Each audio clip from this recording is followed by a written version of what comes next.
It's time for Security Now. Steve Gibson is here. We're going to talk about Patch Tuesday, a retrospective, and a new classification system Microsoft's using. It might be just a little bit, self-serving. The Pwnie Awards are in. I don't know if this is good or bad. And then Steve's going to break down this massive hack from Russia, the SolarWinds attack, what we know so far, coming up next on Security Now. Security Now comes to you from TWiT's LastPass Studios. Securing every access point in your company does not have to be a challenge. LastPass unifies access and authentication to make securing your employees simple and secure, even when they're working remotely. Check out lastpass.com/twit to learn more. Podcasts you love. From people you trust. This is TWiT. This is Security Now with Steve Gibson, episode 797, recorded Tuesday, December 15th, 2020. SolarWinds. This episode of Security Now is brought to you by Barracuda. Did you know that 91% of all cyber attacks start with an email? To uncover the threats hiding in your Office 365 account, get a secure and free email threat scan at barracuda.com/securitynow. And by Worldwide Technology and Fortinet. When was the last time your company updated your security strategy? Are your business assets protected?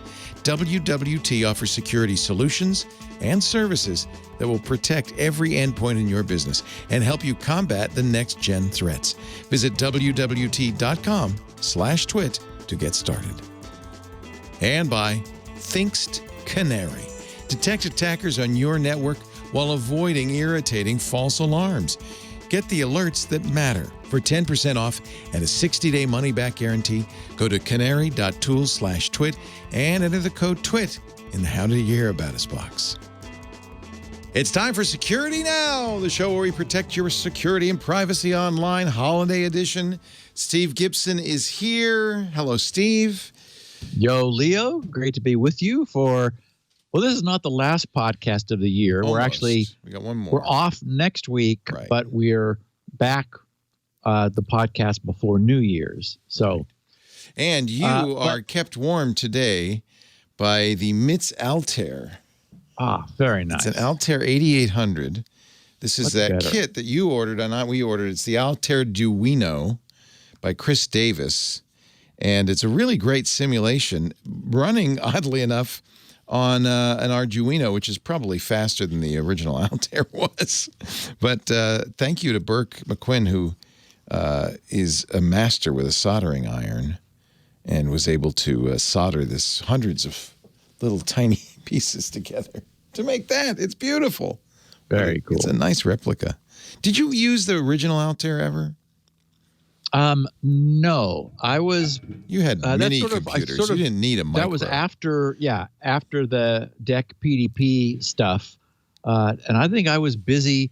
I was over on the Apple side, although I did end up using all of the software for the Light Pen, the LPS2 for the Apple. I wrote under CPM, on a CPM-based machine with a cross assembler, which cross-assembled from that over to the 6502. Did you not have an Apple that you could do that with, or? No, I absolutely just like the tooling, did. The tooling on CPM? Yeah, exactly. The tooling, the editor, the compilers. Right. I had a hard drive, the Corvus hard drive. Oh, I remember that. Yeah. Yeah. And so there was none of that was ready or really there yet over on the Apple side, because CPM was, we had the S100 bus, and, it was a very mature system. So, and I did the programming on, it was called a soft card, an Apple II soft card. That's right. That had an 8088 and allowed you to run CPM on and sort of like dual boot, run CPM on your Apple. So you use the motherboard, the power supply, the keyboard, monitors and things, but it was actually a CPM environment. So yeah, it was I miss those days where you had some idea what was going on with your computer. I tried I tried bringing up the Blob Opera on Chrome, and it just like literally brought my system to its knees. I don't have any fancy sound card or anything about sound, and it did mention at the bottom that it needs some advanced sound stuff. I'll try it on Windows 10 tonight. I'm on a Win 7 machine, so maybe Chrome with Win 7 it doesn't like, or there maybe some conflict. Anyway, my point is that things have gotten so far advanced from where we were back then. Well, this thing is running on Arduino, but it says it's about the same speed as the original, emulating 64K of RAM, which would have been horrifically expensive back in the Altair day. Can emulate an i8080 or a Z80. Z80 runs at a reduced clock speed of 2.6 megahertz. It's got Altair Extended Basic ROM. Remember, it was Bill Gates who wrote the original BASIC for Altair. That's what got Microsoft all started. Yeah, it's kind of cool, kind of amazing. And it was only a couple $100 and about $3,000 worth of Burke's time. And so a bargain. Yes, yeah. Still a bargain. What are we talking about today? So I can guess, but I'm curious. Absolutely going to talk about the sort of monumental, I don't think is too big a word. In fact, it's the word I used in the show notes. This SolarWinds attack, basically a supply chain attack. And my original working title for the podcast was Supply Chain Risks, because there was one other one also. We have more problems in TCP/IP stacks for IoT devices. But this week is crammed with news leading up to, as I mentioned, to our holiday break next week, although we'll have a best of show on. We've got Chrome throttling ads. We've got a new cross-browser insertion ad insertion malware, a new term being used now in the ransomware world. We've got last week's Patch Tuesday retrospective, a jaw-dropping policy change / leak, I guess, from Microsoft that I'll be anxious to have you ask Paul and Mary Jo about. We've got trouble for Cisco's Jabber, an embarrassing vulnerability in many D-Link VPN routers. Just a quick note about the brief Google outage that happened, I guess it was yesterday, early morning Pacific time. More horrific news of IoT network stack vulnerabilities, as I referred to. Another WordPress mess. The 2020 Pwnie Awards. The welcome end of life of Flash. Oh, my God, it's finally here. JavaScript's 25th birthday with some free instruction classes available, one per week throughout the rest of the year. I wanted just to put it on our listeners' radar because JavaScript is, the language now. We have a bit of closing the loop and SpinRite news. And then we're going to take what I called in my notes a full reconnaissance dive into what happened with this monumental and in so many ways horrific SolarWinds supply chain security breach, where we still don't know everybody who was affected because mostly probably because they don't want us to know. Yeah. A lot of companies use this SolarWinds package. Yeah. Yes. They've confirmed that 30,000 of their 300,000 customers had it, and that it affected at least 18,000 of those customers. Wow. And among them is like the who's who of government and commercial business. So anyway, we're going to get to that. We've got a fun picture of the week. So I think a great podcast, jam-packed. Jam-packed. Full of good stuff. All right. I was hoping you would do the SolarWinds thing. I'm really interested in what happened there. It looks like that might be the most significant hack in a long time. Yeah, and that's we may how never it's know. being regarded. Yeah. And the way it was found, how it might have been missed, how long it's been there, what it is, and the interesting macro key that they've got, or macro keyboard combination that they've got programmed at the Russian embassy, where they just hit a particular key and it spits something out. So anyway, lots of fun to talk. In Soviet Union, keyboard types for you. Our show today brought to you by, wow, I can't wait. This is going to be interesting. Barracuda. As long as we're talking security, we should talk about Barracuda. I think everybody knows the name. It is perhaps the best-known provider of cloud-enabled enterprise-grade security solutions to protect everything you've got: email, networks, data, applications. I want to talk specifically today about email and Barracuda's total email protection package for Microsoft 365. We're all sitting here, employees sent home. You've got dozens, hundreds, maybe thousands of employees working out of the house without any of the usual protections. Add that to the fact that 91% of all cyber attacks start in an email. 91%. Spear phishing, ransomware, account takeover, conversation hijacking. So each of those thousands of employees getting hundreds of emails every day, multiply that together times 91%, that gives you an idea of how much stuff might be in your inbox lurking. And all it takes is one click on the wrong email, and they can cost you everything: money, customers, reputation. Of course, it's added to that, there's a huge spike in coronavirus-related phishing attacks. You know your employees are very interested in this, and so do the hackers. That's why they're posing as the World Health Organization and others, utilizing domain spoofing. They promise information relating to the virus. Employees think, oh, this is important, open it up, and boom, you're dead, baby. 667% spike in coronavirus-related spear phishing attacks since February. That's why you probably should be looking at this. Total email protection from Barracuda. You get everything you need, all in one. Email security, backup and archiving included. That's important not only to protect yourself if you get attacked, but also there are regulatory reasons you've got to back up and archive for a particular period of time. You get AI-based protection that is evolving. That's important because the hackers are evolving too. So you need protection to be at least as smart as they are. From spear phishing, from account takeover, business email compromise. You get an automated incident response. That's important because the faster you react, the faster you remediate, the less damage that's done. You even get security awareness training for your employees. They're the first line of defense. They need to know what not to do. Ensure the safety and security of your business with Barracuda.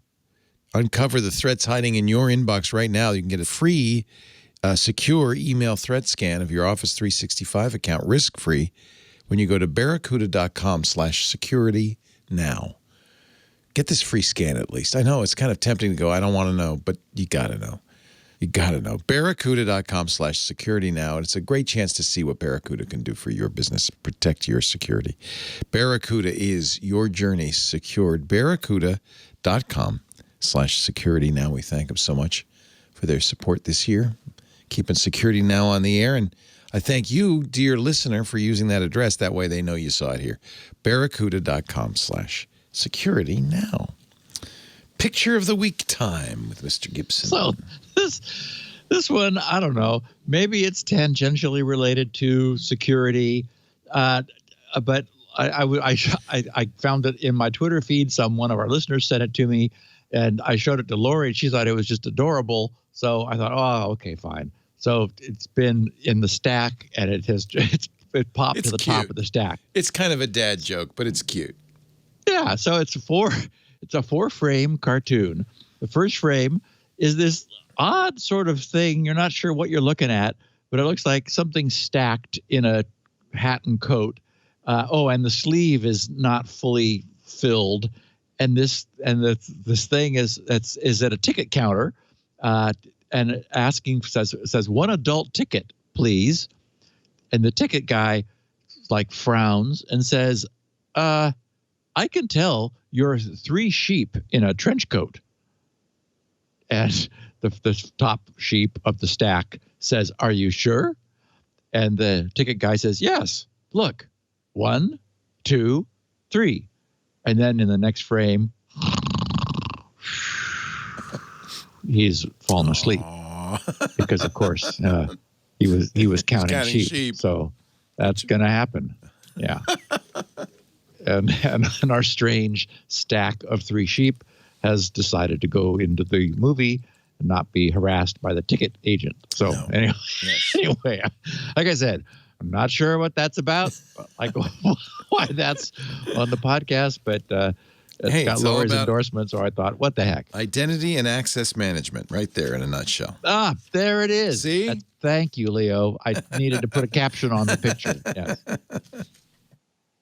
And spoofing your identity. Yes. So we talked about this approaching some time ago, and I remember it was interesting because of the heuristics that the browser, Chrome, was going to be applying. It has begun to roll out and has been spotted in the wild, and that's the so-called heavy ad intervention, which is now present in all of our Chromes since we're all on 87. So it affects both nicely third-party ads and Google's own AdSense, so they're not biasing. I mean, they'd probably get in trouble if they were. They're not biasing the ad treatment. It's being, as are many of these things Chrome does, rolled out gradually. I think what are we at the 50% FTP mark, or maybe we're at the, I forgot where we left off, but they're doing the same thing with FTP. It's like, okay, now these people don't get to use it. Now these people don't get to use it. Now almost no one gets to use it. Like they're waiting for someone to complain. Well, I don't think anybody's going to complain if heavy ads, that is ads which Chrome decides are abusing their users' experience, are blocked. But I definitely wanted mine turned on. And so I know that a lot of our users will, although already, I'm running with uBlock Origin, which makes my experience so much more tolerable than what most people see. But you can go to Chrome://flags. And if you put into the search term, if you put in heavy space ad, that will return 2 choices. The first one is heavy ad intervention, and the second one is heavy ad privacy mitigations. So I enabled the first one. They were both set to default, so which gives Chrome control over this, stochastic process of deciding who's going to get it and who isn't. Anyway, mine's enabled now, and the privacy mitigations is disabled. What I'm assuming that does, the description says, enables privacy mitigations for the heavy ad insertion. Disabling this makes the intervention deterministic, defaults to enabled. That's, someday. So what that must be is they recognize that it would be possible for someone to deliberately create a false positive heavy ad in order to detect whether your browser was deterministically blocking that. So in other words, it would be a one bit worth of tracking signal. And so it's just sort of refreshing to see that the world is like so worked up now over the issue of privacy that like even something like this, where it's like, yes, I want heavy ad mitigation, darn it. They're like, well, yeah, but if you say that, that would help us know who you are. It's like, okay, so I'm only going to say it sometimes, which is, of course, what this second privacy mitigation does. But anyway, I just wanted to point out that it's there. Anybody who wants it in Chrome can turn it on, and then bad ads won't show. Speaking of bad ads, Microsoft 386 Defender research team posted a blog titled "Widespread Malware Campaign Seeks to Silently Inject Ads into Search Results and Affects Multiple Browsers." They named this thing, I don't know why, Adrozek, ad as in advertising, as ADROZEK, Adrozek. It's really rolls off the tongue. One of the things that makes this malware noteworthy is that it is widely cross-family and multi-browser. It affects Edge, Chrome, Yandex, and Fox. uniformly.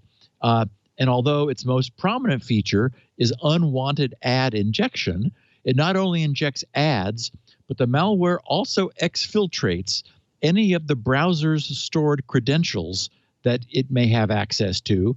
And that's, when you tell your browser rather than your password manager that you want it to save things. Unfortunately, if you're up in a browser's business, you can figure out what credentials it has saved, because in order for it to send them, they cannot be encrypted. So, that's a problem. So, of course, that could cause, exporting your credentials could cause significantly more harm than some unwanted ads injected into search results.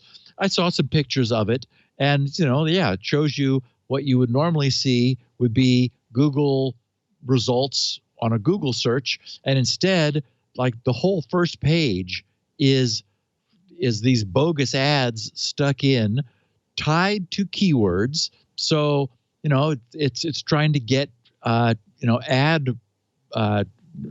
payment benefits. Microsoft said, we call this family of browser modifiers Adrozek.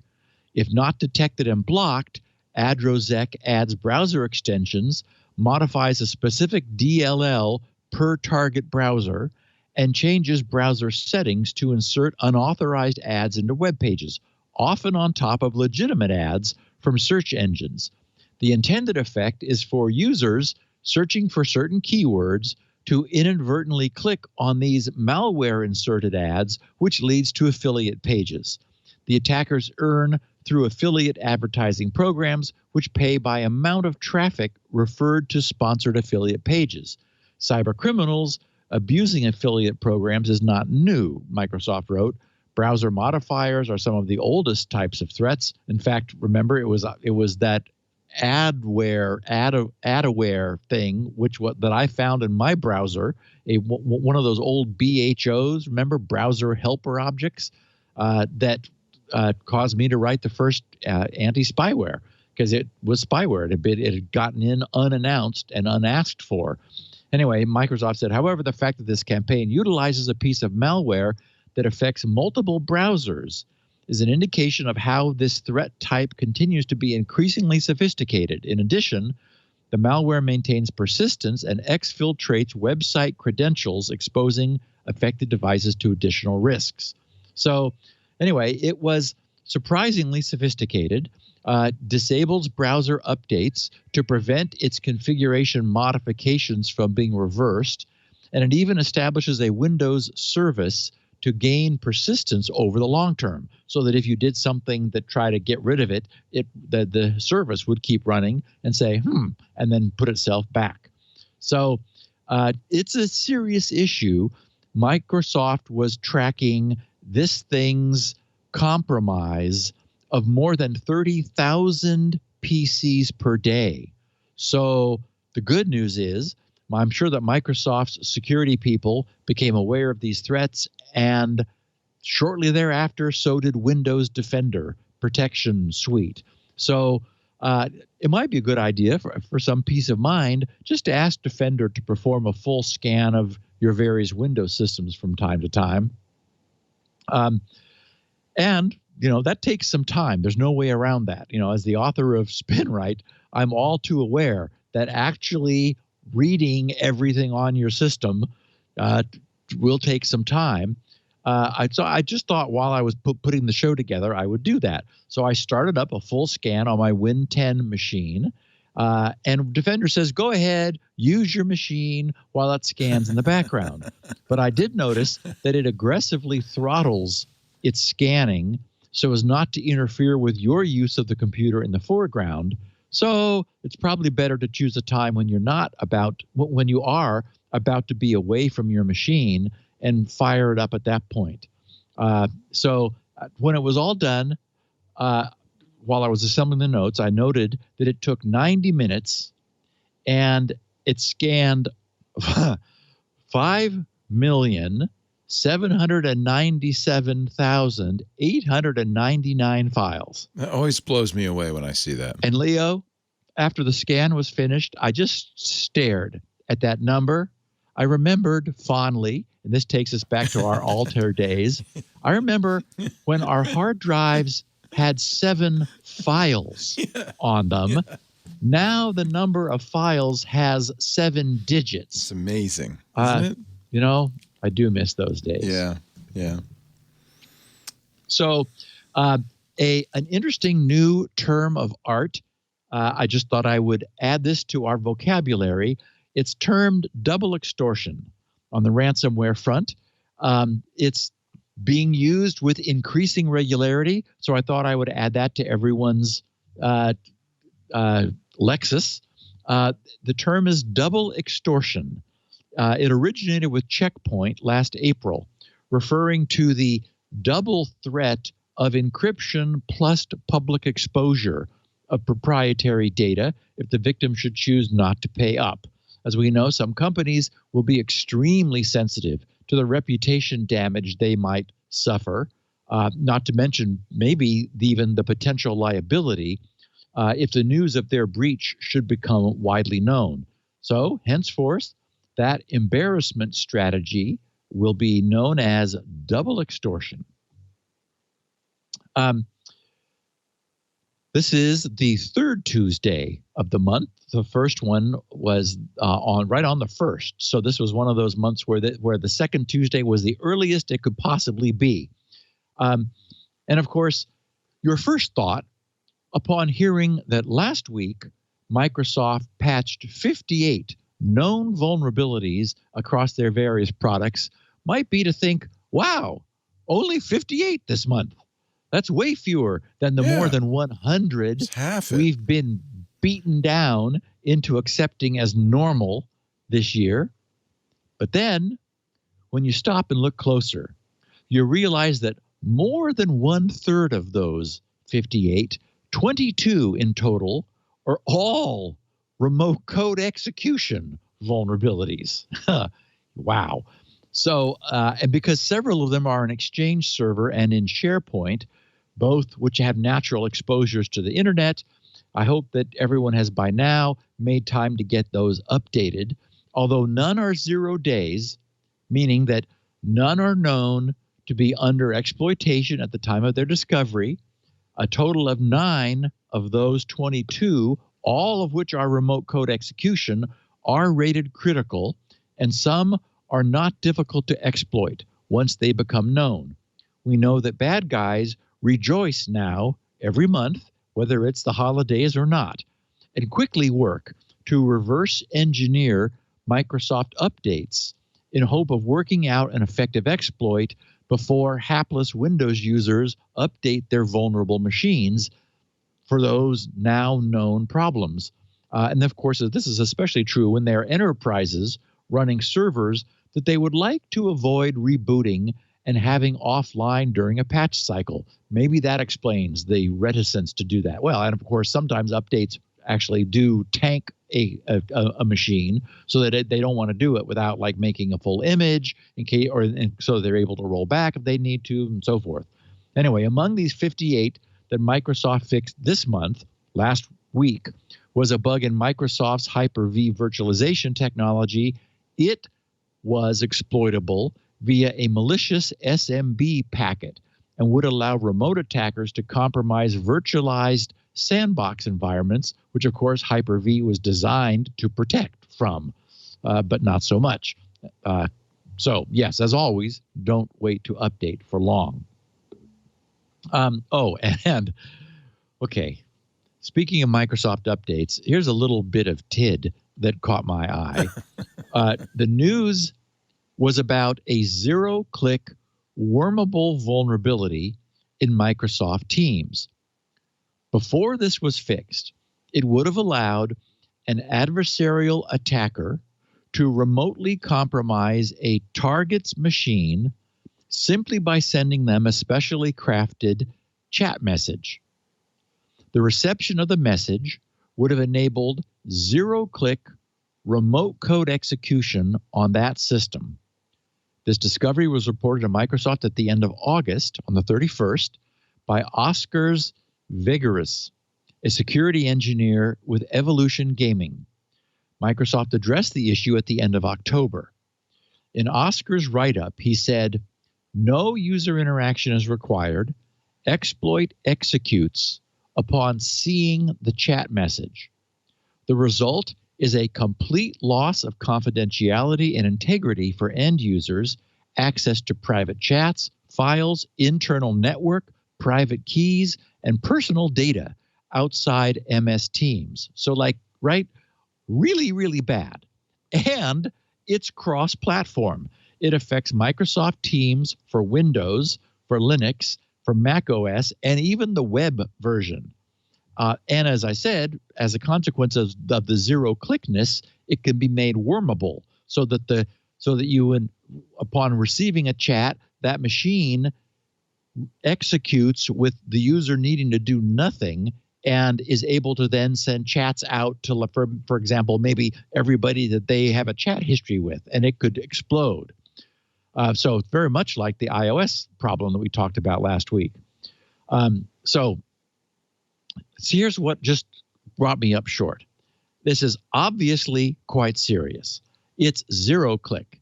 It's wormable. It's remote code execution vulnerability. And it was assigned no CVE designation by Microsoft. Why? Microsoft said, and I quote, it is currently Microsoft's policy not to issue CVEs for flaws in products that automatically update without user interaction. What? So I haven't tracked down the policy, but this seems like a change. It would be very interesting for you to ask Paul and Mary Jo about this tomorrow. Okay. So, could Microsoft's solution to the embarrassment of hundreds of CVEs being patched every month to simply redefine problems by whether or not they will automatically be repaired? If so, it's a whole new ballgame. This would suggest that anything that auto-updates, like Windows, would no longer have any actual vulnerabilities. After all, Windows is now, by this definition, a continually moving target that's always in flux. So, Leo, those are not actually vulnerabilities at all. No. They're just some miscellaneous things like remotely taking over a Microsoft Teams user by sending them a chat message that haven't been finalized yet. But don't worry, we're working on it. It's not worth bothering yourself about. Okay.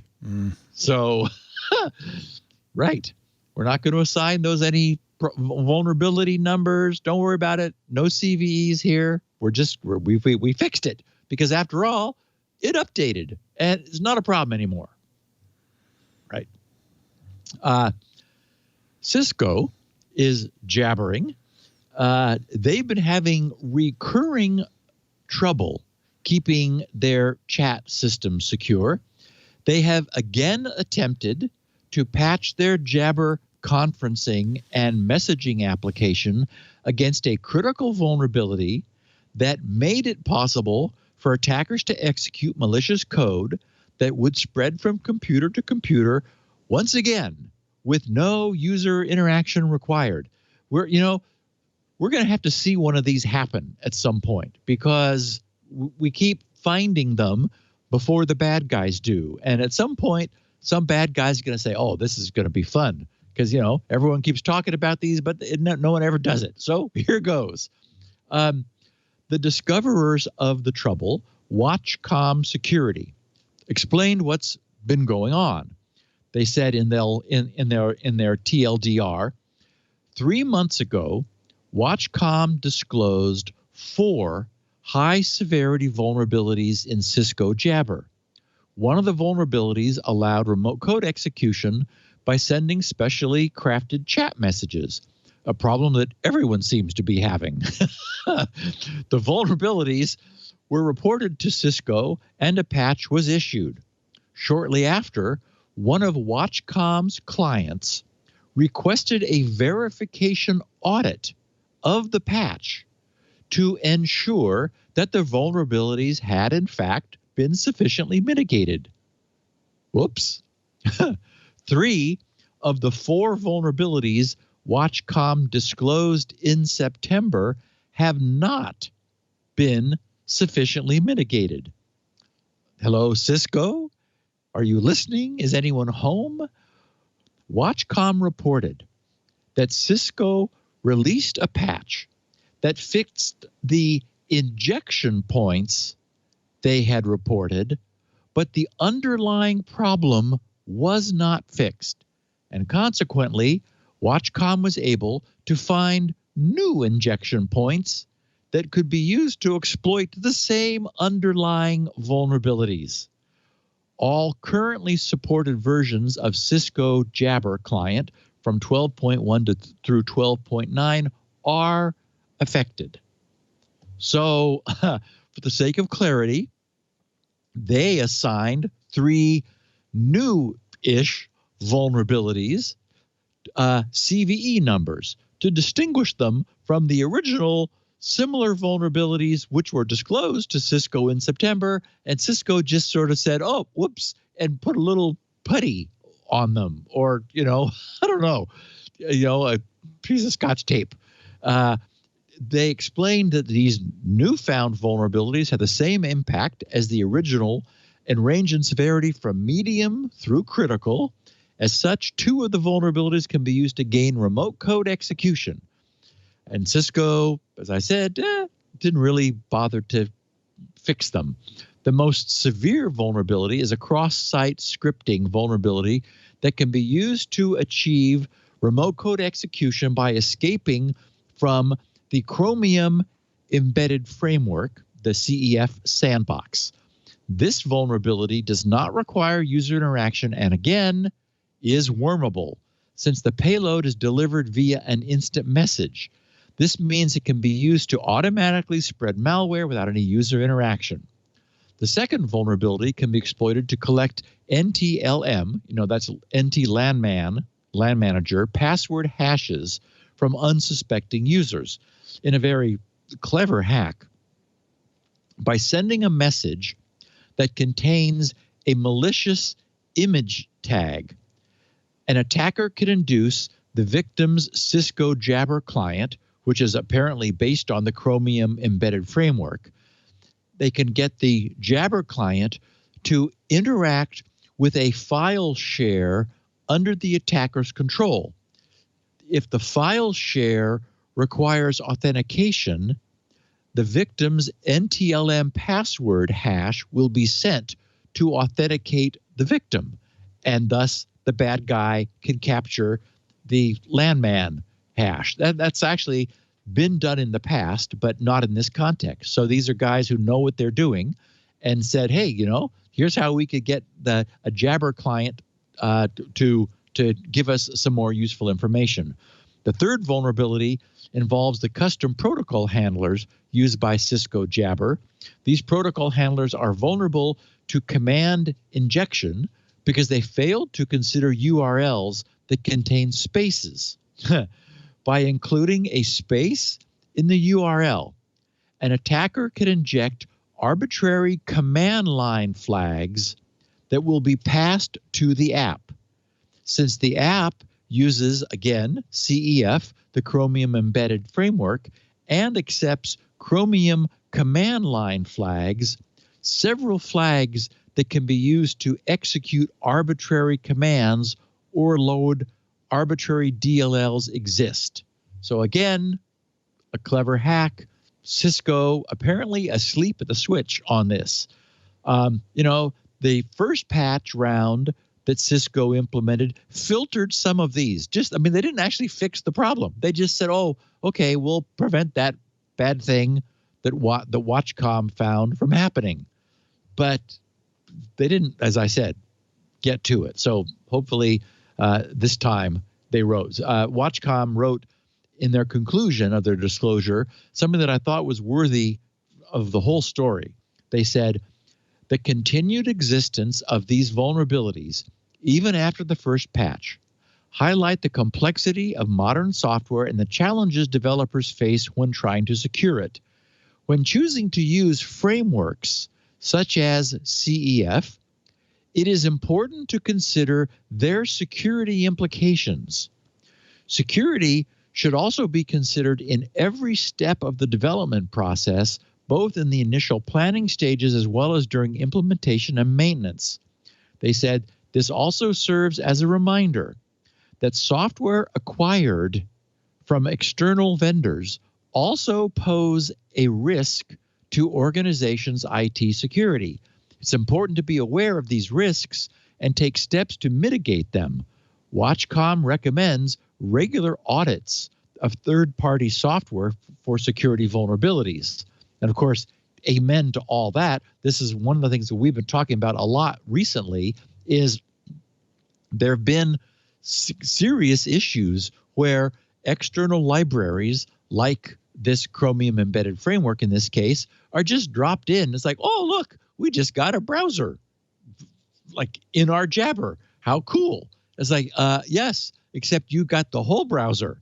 You got a browser that will accept command line options, and you're allowing spaces and URLs to get passed to it. So bad guys can send it something that will cause it to execute whatever they want. That's, now under their control.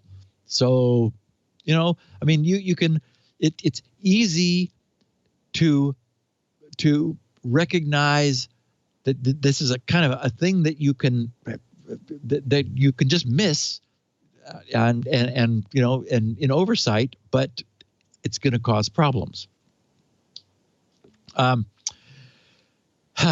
D-Link VPN servers have some embarrassing vulnerabilities, 3 of them.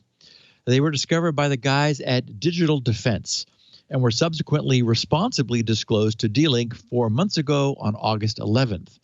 D-Link finally confirmed the issue in an advisory on the 1st of December, so 2 weeks ago, adding that the patches were under development for 2 of the 3 flaws, which have now been released to the public. The flaws are high risk and, as I mentioned, a little embarrassing.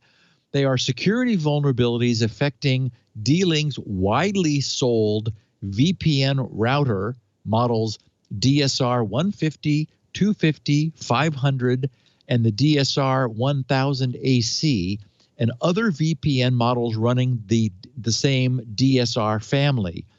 It affects current firmware versions 3.14 and 3.17. Even if the devices, these VPN servers, are secured with strong passwords, the vulnerabilities have left millions, because these things are widely used, millions of home and business networks open to attack.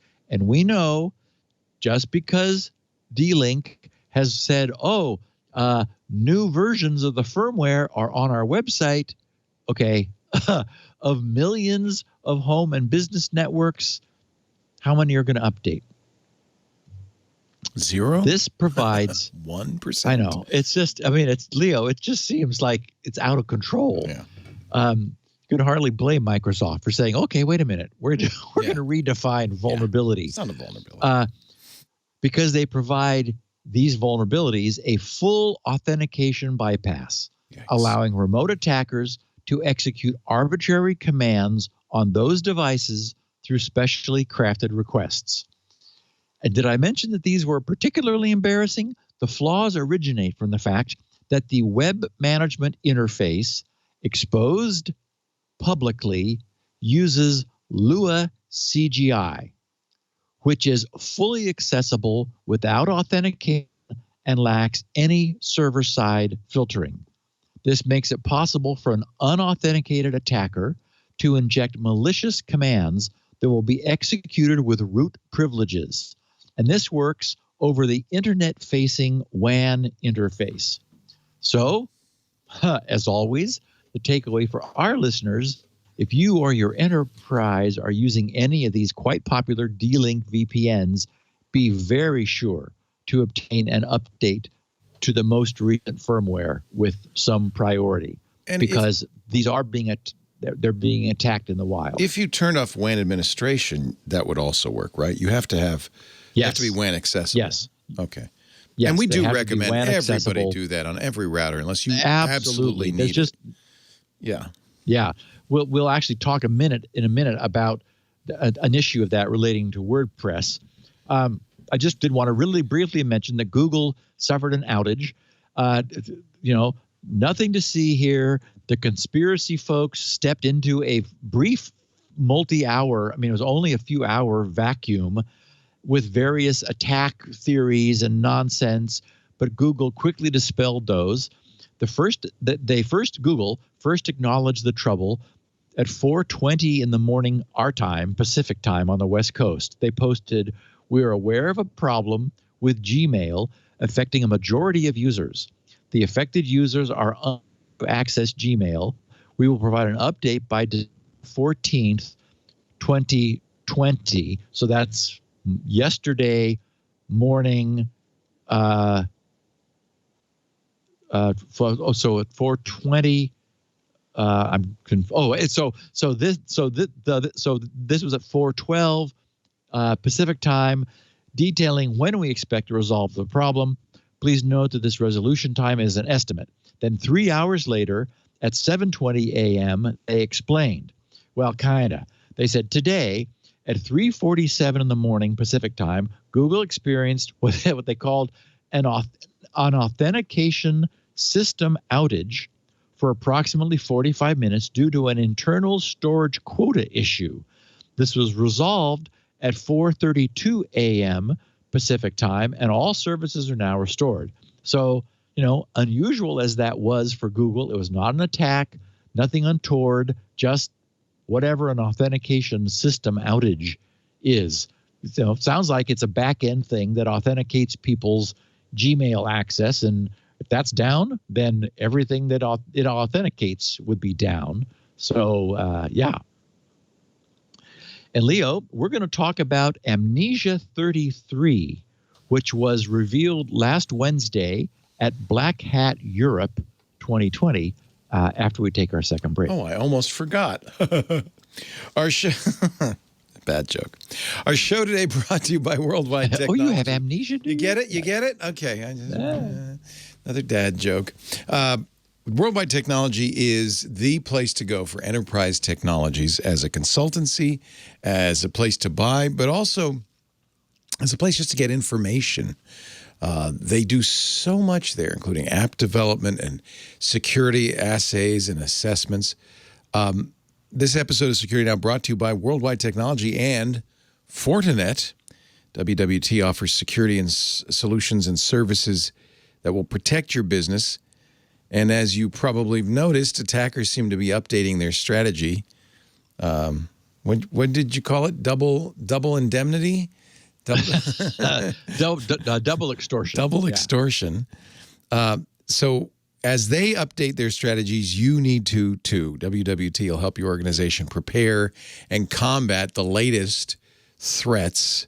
And, meanwhile, paying attention to the old ones too, because they're always, those classics they're always coming back. You want a company that has the vision, the service, the capabilities needed to deliver security controls and reduce the risk for your company. And that's our organization. And that's exactly what WWT does. Their team provides resources and platforms to make that possible. With over 3 decades of experience, they have the track record to truly help you succeed. And I can give you a few case studies we can talk about. For instance, and I won't name names, I don't want to embarrass anybody, but it was a large healthcare organization. They brought in WWT because, of course, they had to be HIPAA compliant.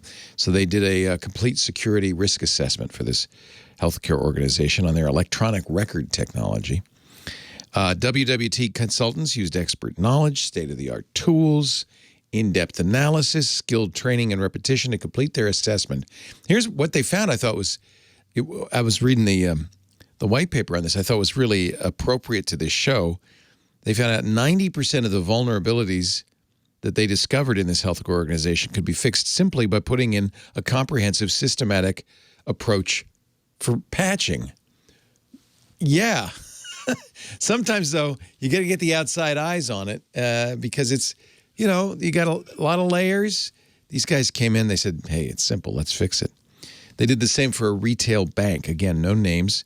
They were trying to create an infrastructure that could prevent and failing that, survive a catastrophic cybersecurity event. And in the process, WWT helped them reduce system outages by 40% with an ongoing cost savings of 48% through infrastructure automation. That's what's great about WWT. They are experts in general. So while they're doing these security assessments and so forth, they also can say, you know, this would be better if you just automated this and this and this. That's why you want these guys in here. They're total pros.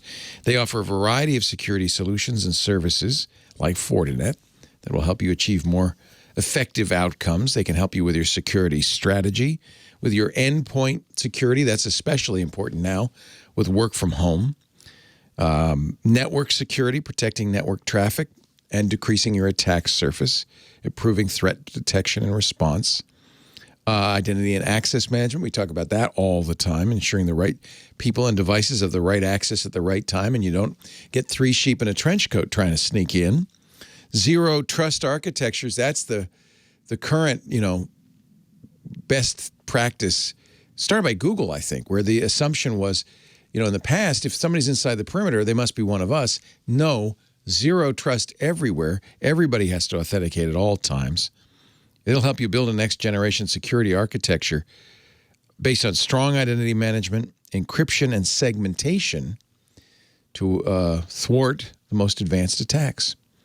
You also can analyze your security operations, combine event correlation along with automation and orchestration to increase visibility, reduce dwell time, and eliminate risk where it matters the most.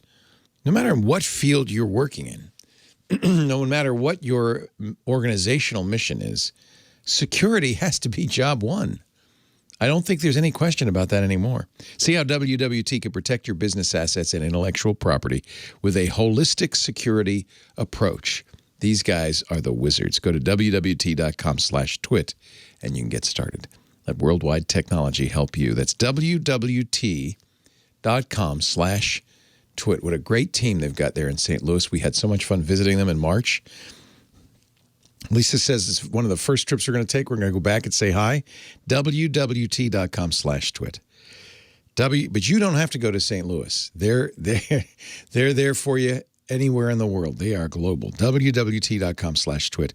Worldwide Technology, delivering digital outcomes and modernizing infrastructure all over the world. Now, back to Steve and Amnesia, unless you forgot. No, you did not forget. Well, were it not from my notes, probably, but, you know, such is the nature. What were we going to talk about, Steve? I forgot. Yeah. Last Wednesday, during Black Hat Europe 2020, researchers from Forescout Technologies presented their paper titled How Embedded TCP/IP Stacks Breed Critical Vulnerabilities. In their teaser synopsis for the conference, they said, in the past few years, there's been a rise in critical vulnerabilities affecting embedded TCP/IP stacks, which had remained undiscovered for over a decade.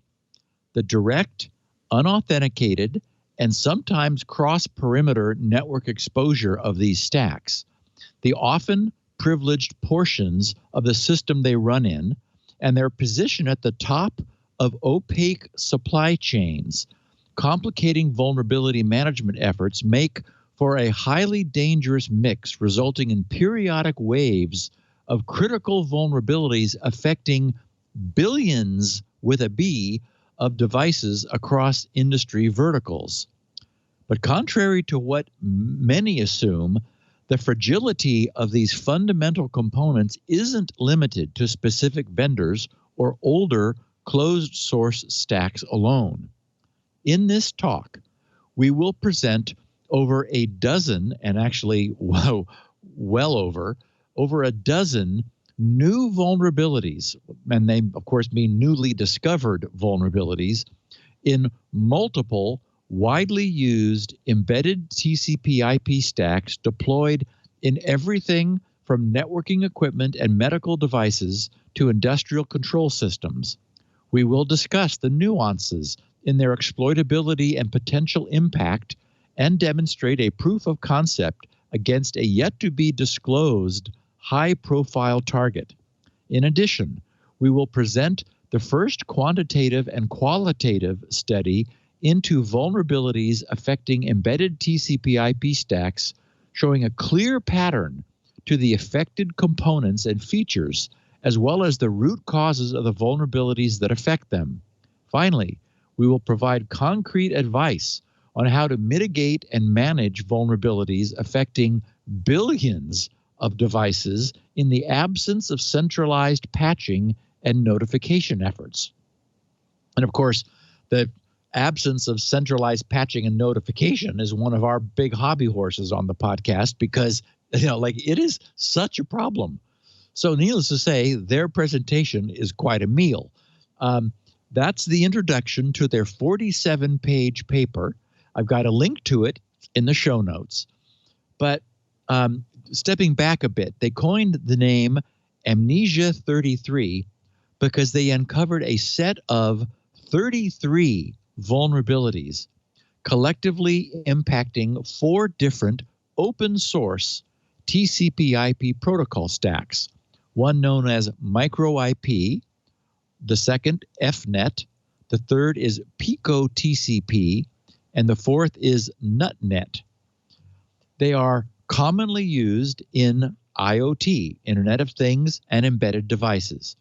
As a consequence of improper memory management, successful exploitation of these flaws could cause memory corruption, allowing attackers to compromise devices, execute malicious code, perform denial of service attacks, steal sensitive information, and even poison DNS cache memory. In real-world scenarios, the attacks could play out in various ways, disrupting the functioning, for example, of a power station to result in a blackout, or taking a smoke alarm and temperature monitor systems offline by using the DOS vulnerabilities, meaning it's, as we know, trivial to crash these things. And so if you've got an embedded device that doesn't have a so-called watchdog timer, which is able to notice that the device hung and then perform a physical restart, well-designed systems tend to. Really inexpensive things just don't. It doesn't occur to them. That would cost an extra penny to put into the hardware. So we'll save that. Many millions of devices from an estimated 158 different vendors are vulnerable collectively to these Amnesia 33 discoveries, with the possibility of remote code execution allowing an adversary to take complete control of a device and using it as an entry point on a network of IoT devices to then move laterally. And of course, we've also been talking a lot about lateral movement thanks to the zero login flaw that allows somebody that gets into an enterprise to easily compromise the Active Directory system and move laterally throughout the network. This allows them to establish persistence, co-opt the compromised systems without any outward appearance of compromise, thus setting up shop. And of course, our topic for today as we'll see, is big on that. So if we imagine that nation-state actors are greedily mopping up all available exploits everywhere they appear, then this research from Forescout was likely greeted with a great deal of mopping, because this is, the IoT devices are exploding in number. Forescout said that, quote, Amnesia 33 affects multiple open source TCP/IP stacks, those 4, that are not owned by a single company. This means that a single vulnerability will exist across multiple code bases, multiple development teams, multiple companies and products, which presents significant challenges to patch management. There's not one person to notify. And oftentimes these things are forked. They'll thank you very much, take the source code repository in-house and then do their own modifications from there, thereby never getting the benefit of the original repository's fixes, which these guys would be happy to provide. So they say because these vulnerabilities span a complex IoT supply chain, Forescout cautioned it's as challenging to determine which devices are affected as they are hard to eradicate, right? Because they're just embedded. You don't know which TCP/IP stack is in that smart thermometer or in that smart plug or in the remote webcam. That's not, it's just like comes with it. It's embedded. So they stem from out-of-bound writes, buffer overflows, lack of input validation, basically running the gambit of a well-meaning but casually designed, oh, look, it works. You're welcome to use it. And unfortunately, it's got lots of problems. These guys found 33 different ones. So, there are critical remote code vulnerabilities in this micro IP, Pico IP, and NutNet. Each, they have been disclosed. They're publicly known. Each of them has a CVSS score of 9.8. So, yeah, remote code vulnerability, trivial to exploit. Some of the vendors who do utilize these stacks are being responsible. Vendors such as very well-known Microchip Technology, that they're using this open source stack, and Siemens, whose products are affected by these vulnerabilities, have released security advisories about them. But again, that's the exception to the rule. There's 2 companies, that leaves 156 others. As Forescout put it, embedded systems such as IoT and operational technology devices tend to have long vulnerability lifespans. Okay, there's a new term to coin. Long vulnerability lifespans, meaning, right, they never get patched. They said, resulting from a combination of patching issues, long support life cycles, and vulnerabilities trickling down highly complex and opaque supply chains, or sometimes not trickling. As a result, vulnerabilities in embedded TCP/IP stacks have the potential to affect millions, if not billions, of devices across vertical markets and tend to remain a problem for a very long time. The problems disclosed were severe enough for the CISA, our U.S. CISA, to get involved and to urge awareness. But that didn't appear to have much impact when they urged companies to update against the Microsoft Zero logon vulnerability earlier this year, asking IoT vendors, random vendors, probably most in China, to patch their unpatchable devices seems a clearly doomed exercise in futility. So, what's our course of action? What's our takeaway? My feeling is that we must treat our IoT gadgets with the assumption that they are compromised and rigorously relegate them to their own isolated networks.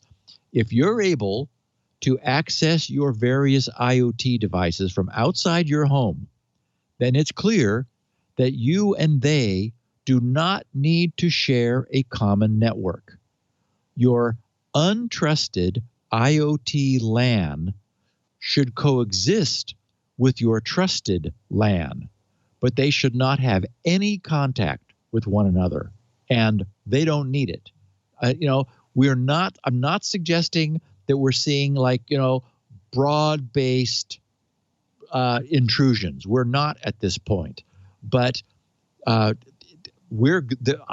will not be surprised if there isn't some sort of IoT apocalypse at some point where these things, they're just like there's such a critical mass of them all connected out of this country that they just don't represent such low-hanging fruit that it will be impossible for them not to be abused. Let them, attack each other on their own LAN segment.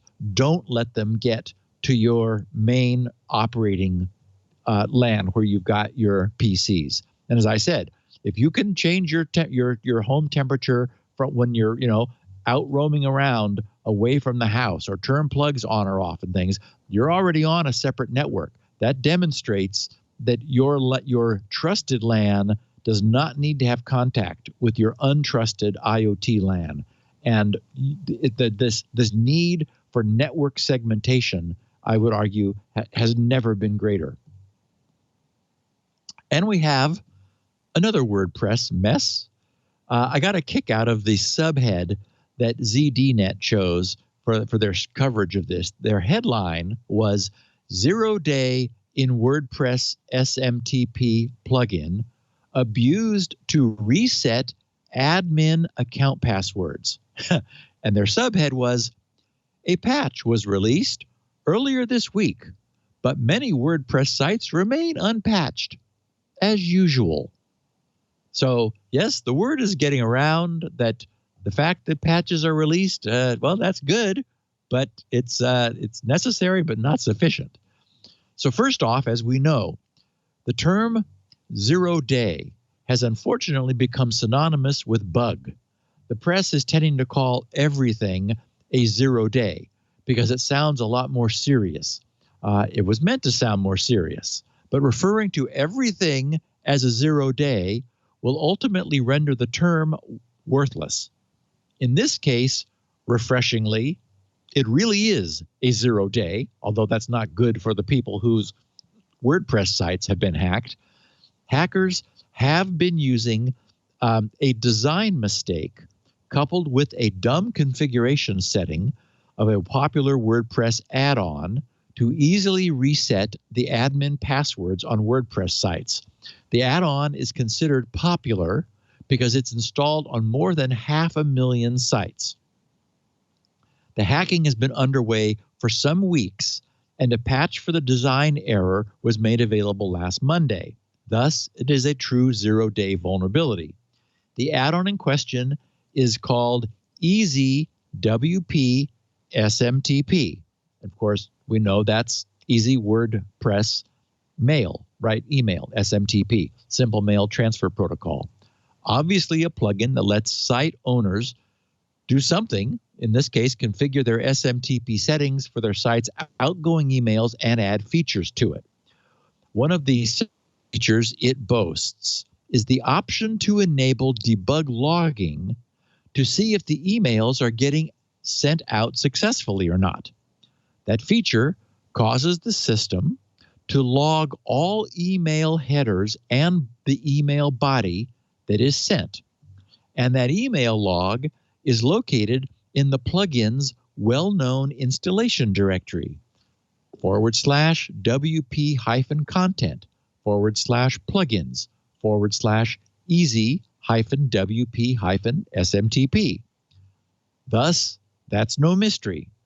But the team at Ninja Technologies Network, NinTechNet, discovered that although Easy WP SMTP version 1.42 and earlier, which was current before last week's update, although it gives the log a fancy random name like 5FCDB91308506, looks like hex, _debug_log.txt. Oh, nobody is ever going to figure that out, right? The plugins folder, where this default directory where this log is, lacks any index.html file. So, when the site is being hosted on servers with directory listing enabled, hackers can view the directory, see the fancy named email log, and view its contents. Now they can see everything being sent out. Then they cause the blogging site to send its admin a password reset email, refresh the view of the sent email log, capture the password recovery link, and take over the site. So no rocket science here. folks. Just, whoops, a problem with a plugin. More than 500,000 of these things out there, and sites are being compromised right and left. I mentioned before that while I was hosting my own WordPress blog, I was horrified by the idea of the site's admin login form being public. The idea that anyone in the world could enter the well-known URL of the admin login and be looking at a prompt for a username and password to log in as me was appalling.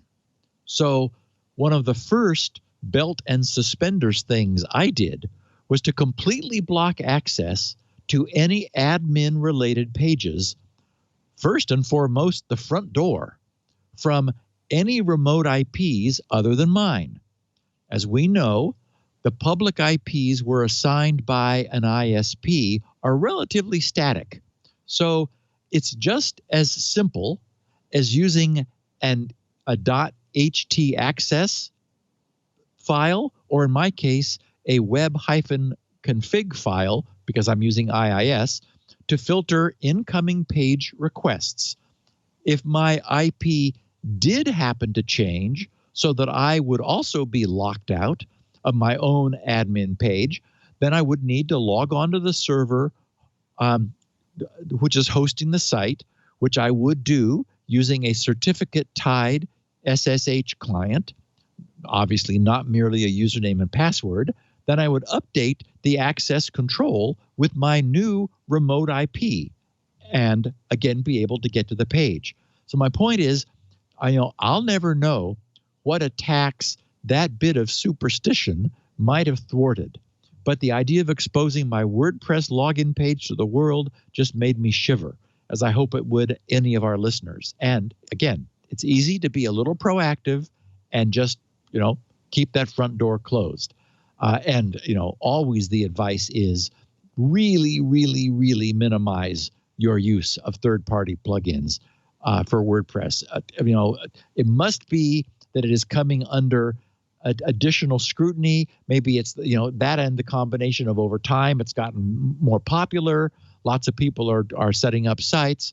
Bad guys want to just create, as we talked about the other day, some weird they were compromising WordPress based e-commerce sites to put up weird bogus shopping sites. It's crazy stuff, but apparently there's money in it, so that creates pressure to create the compromises. Also last week at Black Hat Europe was the 2020 Pwnie Awards. As we know, the Pwnies are to our cybersecurity industry what the Oscars and the Razzies are to the movie industry. Both the best things and the worst things in their category. Every year, cybersecurity researchers are invited to nominate and vote for both the best and the worst in our industry. This includes selecting the best and most ingenious vulnerabilities discovered during the past year, and also the worst vendor responses and epic fails that put their users at risk. Traditionally, the Pwnies have taken place in August, the summer, in Las Vegas during the Black Hat Las Vegas. But this year, with COVID-19 pandemic virtualizing conferences, it was decided that the Pwnie Awards would be moved to Europe's Black Hat Conference. So, among the results are many things we've talked about during the year. The best server-side bug went to BraveStar, a remote code exploit in the Telnet daemon on Fedora 31 servers. The best client-side bug went to a zero-click MMS attack on Samsung phones. The bug was discovered by the Google's Project Zero team. So that one they kind of kept in-house, but that was the best client side. The best privilege escalation bug, of course, that's Checkmate, the unpatchable hardware jailbreak for 7 generations of Apple Silicon. I want to see the thank you speeches for this. The acceptance speech. On behalf of all of my collaborators, I want to say spasibo. The best crypto attack went to zero logon, which we know is a bug in Microsoft's net logon authentication protocol that can be performed by adding a bunch of zero characters in certain net logon authentication parameters. The other problem is these are moving targets. There's a worse one tomorrow. Yes. And actually, there was a worse one 2 days ago. Yeah, right. This horrible, well, it's the topic of our podcast. Right, we'll get to it. Then we had the most innovative research went to trespass with 2 R's. That was bypassing the TRR protections on modern RAM cards to carry out rowhammer attacks on them. The most epic fail was Microsoft for Curveball, a bug in how the company implemented elliptic curve signatures on Windows, allowing for easy spoofing of HTTPS sites and legitimate apps. And finally, the Epic Achievement Award went to Gang Gong, a known Chinese bug hunter, for discovering 3 different bugs that allowed remote takeovers of Android Pixel devices. So the annual Pwnie Awards brought back some of the things that we've covered in the last year, not surprisingly. Also, not a flash in the pan. Adobe's infamous Flash player was anything but a flash in the pan, as we know. It was released 24 years ago. Wow, in January of 1996. And of course, back then, web pages just laid there. They didn't do anything. Mm-hmm. They were predominantly static HTML. JavaScript, it turns out, was just beginning to happen, but it didn't have any of the new browser features to drive with scripting, so its application back then was very limited. But Flash added a complete, self-contained content authoring, local interaction, and animation facility. You know, you could write working games in Flash, and many developers did. Yeah. And because it was a world unto itself, it was inherently browser agnostic.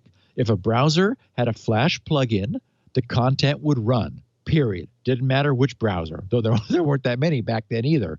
It really was quite something for the era, and it was immediately adopted by developers to create interactive content for the web.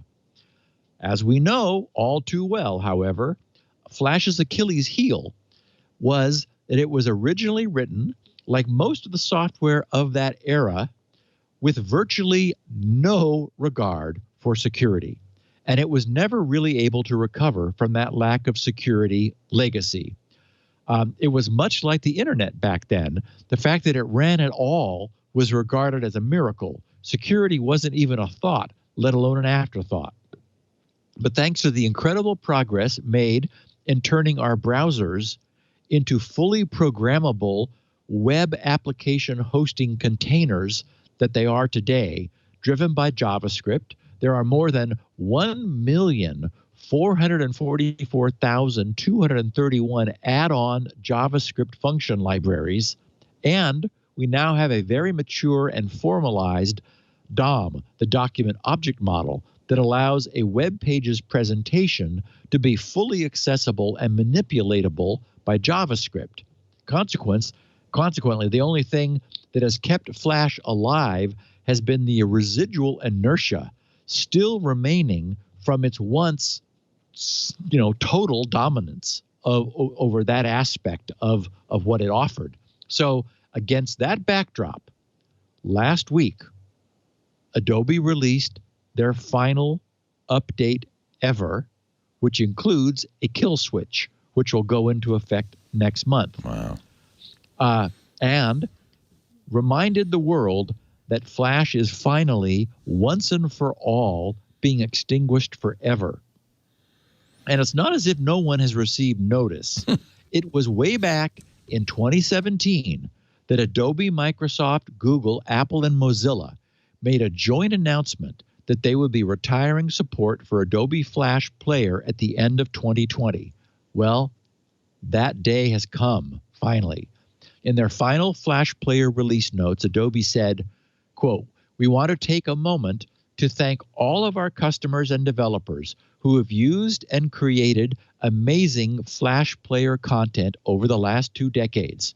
We are proud that Flash had a crucial role in evolving web content across animation, interactivity, audio, and video. And, indeed it did once. But beginning next month, Chrome, Safari, Firefox, Edge, IE11, and other Chromium-based browsers, which is like everybody else, will remove Flash from their bodies, and it will become impossible to put it back. So long and farewell. And whew. Wow. And, it has been fading. We haven't, we used to, the Flash breaches were just a constant source of unfortunately, of content for the podcast. Yeah. And it's been fading. Believe it or not, it's not gone. There are going to be some enterprise things that die next month. I know it's just amazing. But, they're probably things that are they're still working. The source has been lost.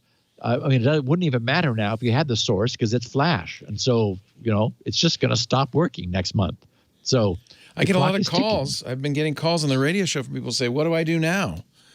And I said, what do you mean, what do you do now? No kidding. Nothing. No kidding. Well, I think they think there are sites that are using Flash that have long ago probably switched to other HTML5 technologies, like YouTube hasn't used Flash in years. So I think they think they're using it. And often when you see a site that tells you have to install it, it's malware. Yeah, don't. Right? Yeah. It's telling you, it's like, oh, here, click this link. You need Flash in order to view the site content. Right. It's like, what? No website that wants visitors would still be running Flash. So I told them, don't do anything. Don't worry about it. Get rid of it. You'll be fine. And yes. And speaking of its formal welcome replacement, while I'm on the topic of browser coding and automation, as I mentioned at the top, JavaScript is celebrating its 25th birthday, and we're in the second week of free courses being offered, one per week, at javascript.com. So the site says, as you would imagine, it's www.javascript.com. And the site says to celebrate one of the most popular languages in the world, we're making 5 of our expert-authored JavaScript courses free each week in December. And I apologize for not catching it last week. That was the first week of the free courses. The second week is available, and there's still 3, 4, and 5. And I looked over the summary of them, and they look wonderful. So I'm not vouching for them, but just based on the topics that each one covers, if you're interested in JavaScript, if you want to buff up on your JavaScript, javascript.com. You can sign up and get one free course. There are 4 weeks of them starting this week for the remainder of the month. So it looks like it might be useful. Yeah. 2 bits of closing the loop. David P. Valley said, hi, Steve. Listen to the Amazon Sidewalk podcast last week. Sounds like Amazon did everything imaginable to protect customers. The question that occurs to me is how often does the internet connectivity of a single home go down? If the carrier drops, everyone's IoT devices will go out in a large radius, way beyond the range of Sidewalk. Since IoTs use a small amount of bandwidth for a home to need this, they would need a complete failure of either their router or modem. When's the last time yours or a friend of yours had a router crash? Thanks again for a great podcast. Well, okay. I probably used a poor example. I mean, I was reaching for, in the example of the Genie garage door, the garage door that would, if your network went down, it would just use your neighbors. I mean, it would. Mostly, the concept here is to create a WAN, right?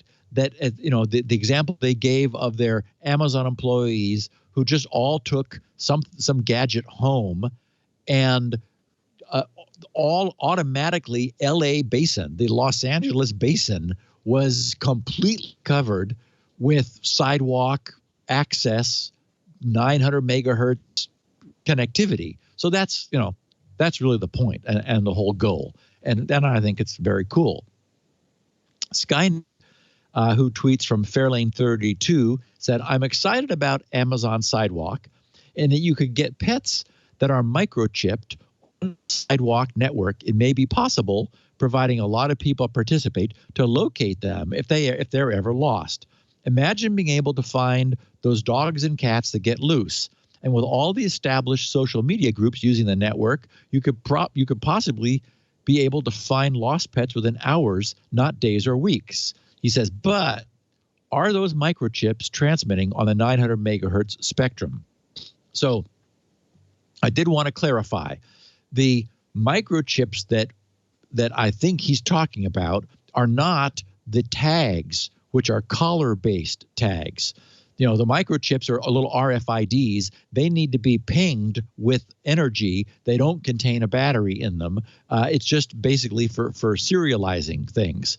So, you could have a lost pet, and if it went to a vet or got to a vet who had a chip reader, then that would tell them, who the pet belonged to potentially if you were registered. But in the Sidewalk example that Amazon gave, and this is working technology, it's a tag, the size of a square, right? Like an inch on a side and not very thick, but it contains probably a 2032 or a 3032, mercury cell that'll last for some length of time.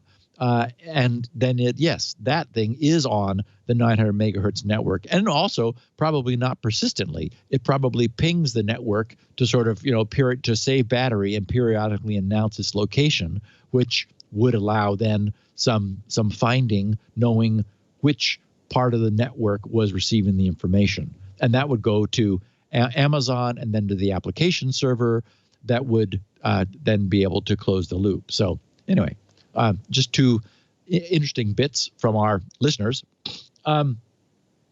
InitDisk, the free USB thumb drive formatting tool, is now at release 4. I mentioned it had been updated to 2 last week. It's had 2 more releases. We are overall at the release candidate stage for this project, the Read Speed project, where we've been for a couple weeks.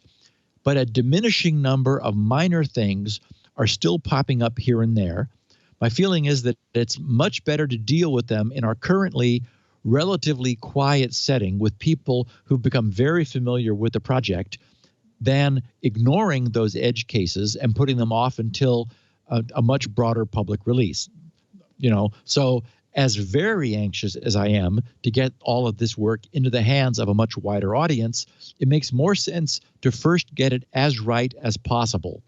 So to give you a sense, last week we found a system whose BIOS did not like the master boot record, which I was using on the original couple InitDisk releases.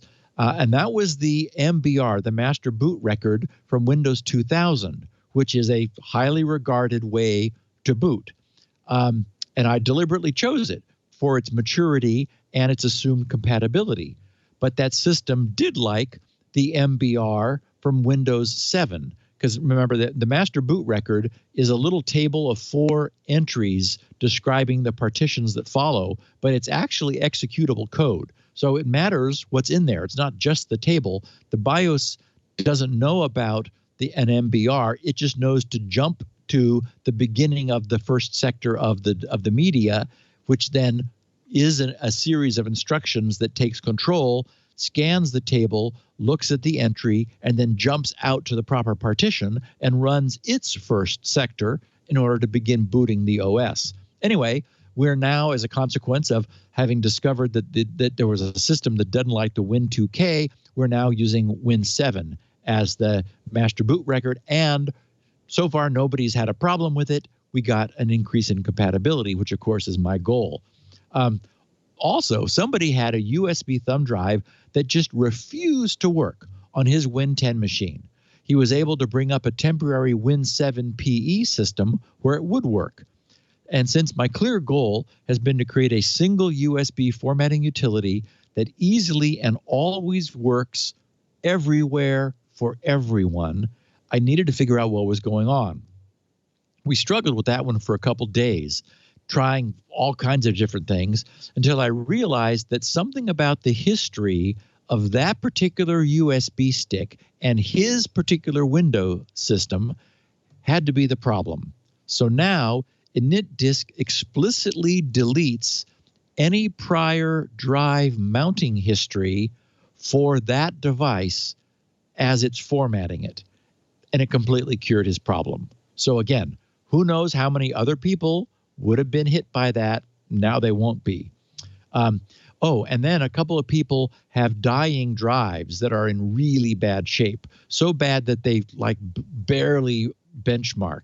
But I was able to improve the error handling on the benchmark so that it would keep looking for a nearby block of storage where it might be able to succeed. That's now much more robust. So, of course, the upshot of all this is that our already public InitDisk utility is now at release 4, and it's better than ever.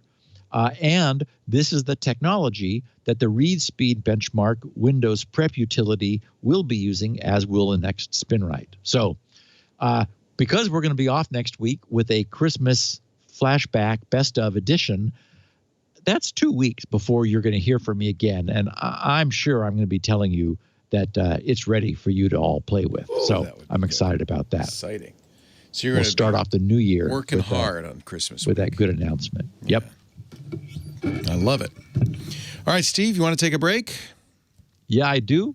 All right, and we will come back with the deets on the potentially the worst hack of all time, maybe. I don't know. We'll find out. It's not good, that's for sure. Our show today brought to you by something that the Department of Commerce could have used. Perhaps a canary in their coal mine. I'm talking about my Thinkst Canary. How we don't know yet, but we will find out. It sounds like the hackers in this attack were living inside the networks of the Treasury Department and the Commerce Department for months. Months. Yep. That's they call that an APT, right, Steve? Advanced Persistent Threat. I'm not sure what it means, but that's what they call it. That's a problem. In fact, the stat, I think, is that on average, it takes 191 days for a company to realize there's been a data breach. If people are roaming your networks, what do you do now? If you were using SolarWinds, if you think you were bit, if you're the Commerce Department, NTIA, or if you're the Treasury Department, what do you do now? How do you know there's not somebody in your network? Can I suggest the Thinkst Canary? It's a honeypot. You put on the network. This is ours. It's small. It's a little device about the size of a paperback book, maybe a little bit smaller. Thing is, it doesn't look like a security device. It looks like whatever you say it looks like. Mine's a Synology NAS with the full Synology logon, a Synology MAC address. It can impersonate anything from a SCADA device to Windows 95 and everything in between. Windows servers, security devices, or just, storage devices. That's the beauty of this. The Thinkst Canary doesn't look vulnerable on your network. No, in fact, it looks valuable. You can also, with the Thinkst Canary, create an unlimited number of Canary tokens, files that look like PDFs or Word documents or Excel spreadsheets. You give them names that are, attractive to the bad guys. If you were the Treasury Department, you could say, I don't know, President's tax returns, something like that. Put those on there. And the minute somebody tries to open that, your Canary will ping you. What I love also about the Canary is the alerts you get from the Canary. Those are to the point. You get just the right amount of it. You don't get bombarded. And you can choose how you get those Canary alerts. Email, text message. There's a console you get with this. You could see that. There's Slack. They support webhooks, syslog. They have an API. So whatever you're used to using to monitor the health of your network, those alerts will be there. And the alerts are very clear, very precise. It's great, too, like for this Synology, because there's a login page, it will also send me the login and password that the malefactor tried to use, which often is information that helps you track down what they know, where they are, what they're doing. Canaries are fantastic. They look like a switch, a router, a NAS server, a Linux box, a Windows server, a SCADA device. Attackers literally can't tell the difference. But the minute they try to log in or open it, you get the alert. You can put fake files on them. You can enroll them in Active Directory if you want. The minute they investigate, they give themselves away. You're notified. This is the kind of thing even the most savvy hacker is going to have a hard time resisting. I mean, if they're exploring your network, they're looking at files. They're looking at devices. Part of the reasons these work so well is the guys behind the Canary have been in the hacking game for almost 2 decades. They've trained companies, militaries, and governments on how to break into networks. They've used that knowledge to build canaries. They're deployed all over the world on all 7 continents. They're one of the best tools against data breaches, and you can get some right now, and there's no risk. All you have to do is go to canary.tools/twit. Now, we're going to be completely upfront. I want you to know exactly, how much this is going to cost, so I'll give you a kind of a ballpark figure here. By the way, some companies have just a handful of canaries. Some larger companies might have hundreds. This is all up to you. For as an example, $7,500 a year, nothing. You get 5 canaries. You get your own hosted console. That's where you can go to update the canary, to configure the canary. You get upgrades, you get support, you get maintenance. If anything should happen to a canary, they just, no questions asked, they just send you a new one. If you are interested, do me a favor. This will be good for all of us. If you use the offer code TWIT in the How Did You Hear About Us box, you say, I heard it on TWIT. I guess you could say security now, but say TWIT. Makes it easier. TWIT. You'll get 10% off your canary, not just for now, but forever, as long as you buy them. Pretty good deal. 10% off for the life of your account. And we know you're going to love the Things Canary. The funny thing about the Canary, if it's doing its job, you'll hear nothing.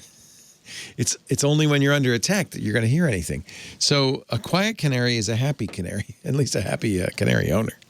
But we know if you're, for any reason, you're not happy with your Things Canary purchase, you can return your canaries. There's a 2-month money-back guarantee. Plenty of time to try it. See what you think. Bang on it. Invite a pen tester or 2 in. See if they get fooled. They will. Canary, because there's no way to distinguish a canary from the real deal. That's the point. Canary.tools/twit. Use the code TWIT in the How Did You Hear About Us box for 10% off.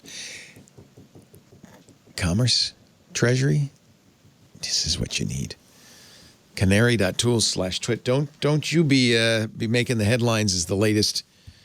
Oh yeah, they were in here since May. That's got to be embarrassing when that happens. That's got to be really embarrassing. I mean, as we've said many times on this show and many others, security is a layered defense, and one area that you should absolutely have defense in is this kind of a honeypot, so that so that attackers give themselves away. All right, let's talk about SolarWinds. Well, first of all, what is SolarWinds? It's a security tool? No, SolarWinds is a company that produces an extremely popular network management system. Network management, okay. Yeah. It's like it's like a dashboard or something. Oh, no. I mean, it's a physical appliance. Oh, it's an appliance. Oh. Like, for example, it contains, unfortunately, all of the credentials on the network it specializes in managing them for large organizations and enterprises. Okay. So, I mean, it's like not something that you want to have compromised. Absolutely not. Okay, so the story begins with last Tuesday, a week ago, last Tuesday's news and admission from FireEye that they were hacked. Now, they're a $3.5 billion security company, one of the largest of its kinds in the world. It's 16 years old, founded in 2004. FireEye has more than 8,500 customers spread across 103 countries and more than 3,200 employees worldwide. So, I mean, this is like a serious big security firm. We've talked about FireEye often in the past. They've not been on our radar for a while, but I remember their name came up a lot years ago. So in his disclosure of this event, their CEO, Kevin Mandia, explained at that time what they knew. So this is 1 week ago today. So it was on the 8th. He said, FireEye is on the front lines defending companies and critical infrastructure globally from cyber threats. We witnessed the growing threat firsthand, and we know that cyber threats are always evolving. Recently, we were attacked by a highly sophisticated threat actor, one whose discipline, operational security, and techniques lead us to believe it was a state-sponsored attack. Our number one priority is working to strengthen the security of our customers and the broader community. We hope that by sharing the details of our investigation, the entire community will be better equipped to fight and defeat cyber attacks. He said, based on my 25 years in cybersecurity, this is the FireEye CEO, and responding to incidents, I've concluded that we are witnessing an attack by a nation with top-tier offensive capabilities. This attack is different from the tens of thousands of incidents we have responded to throughout the years. The attackers tailored their world-class capabilities specifically to target and attack FireEye. They are highly trained in operational security and executed with discipline and focus. Operate clandestinely using methods that counter security tools and forensic examination. They used a novel combination of techniques not witnessed by us or our partners in the past. We are actively investigating in coordination with the Federal Bureau of Investigation and other key partners, including Microsoft. Their initial analysis supports our conclusion that this was the work of a highly sophisticated state-sponsored attacker utilizing novel techniques. During our investigation to date, we have found that the attacker targeted and accessed certain red team assessment tools that we use to test our customers' security. These tools mimic the behavior of many cyber threat actors and enable FireEye to provide essential diagnostic security services to our customers. None of the tools contain zero-day exploits. Consistent with our goal to protect the community, we are proactively releasing methods and means to detect the use of our stolen red team tools. We are not sure if the attacker intends to use our red team tools or to publicly disclose them. Nevertheless, out of an abundance of caution, we have developed more than 300 countermeasures for our customers and the community at large to use in order to minimize the potential impact of the theft of these tools. Consistent with a nation-state cyber espionage effort, the attacker primarily sought information related to certain government customers. While the attacker was able to access some of our internal systems, at this point in our investigation, we have seen no evidence that the attacker exfiltrated data from our primary systems that store customer information from our incident response or consulting engagements, or the metadata collected by our products in our dynamic threat intelligence systems. If we discover that customer information was taken, we will contact them directly.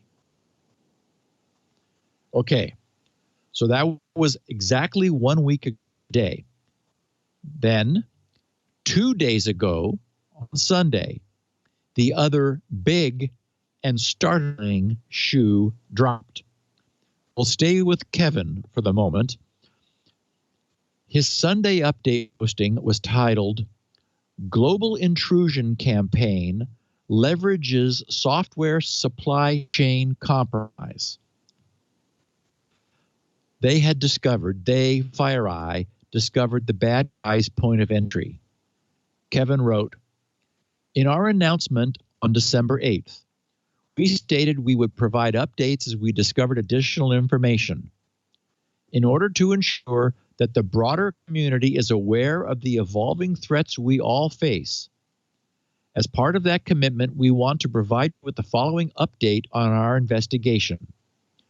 We identified a global campaign that introduces a compromise into the networks of public and private organizations through the software supply chain. This compromise is delivered through updates to a widely used IT infrastructure management software, the Orion Network monitoring product from SolarWinds. The campaign demonstrates top-tier operational tradecraft and resourcing consistent with state-sponsored threat actors. Based on our analysis, the attacks that we believe have been conducted as part of this campaign share certain common elements. First, use of malicious SolarWinds update, inserting malicious code into legitimate software updates for the Orion software that allow an attacker remote access into the victim's environment. A light malware footprint, using limited malware to accomplish the mission while avoiding detection. Prioritization of stealth, going to significant lengths to observe and blend into normal network activity. And high OPSEC, operational security, patiently conducting reconnaissance, consistently covering their tracks, and using difficult to attribute tools. He said, based on our analysis, we have now identified multiple organizations where we see indications of compromise dating back to the spring of 2020. And we are in the process of notifying those organizations. Our analysis indicates that these compromises are not self-propagating. Each of the attacks require meticulous planning and manual interaction.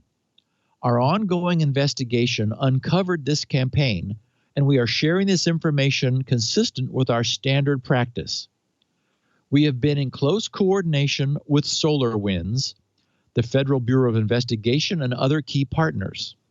We believe it is critical to notify all our customers and the security community about this threat so organizations can take appropriate steps.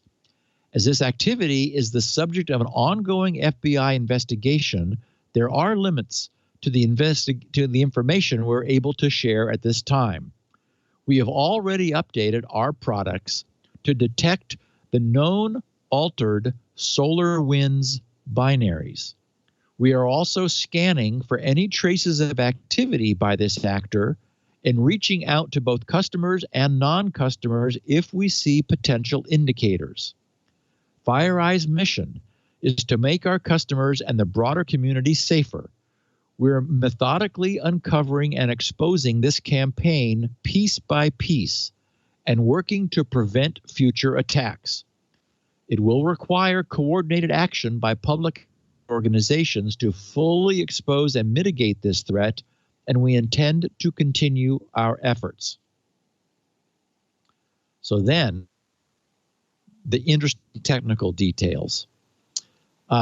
They begin by setting the stage by writing, FireEye has uncovered a widespread campaign that we are tracking as UNC 2452.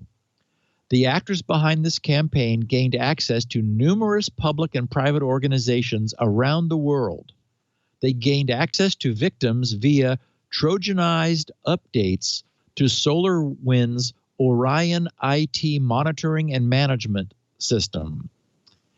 This campaign may have begun as early as spring 2020 and is currently ongoing. Post-compromise activity following this supply chain compromise has included lateral movement and data theft.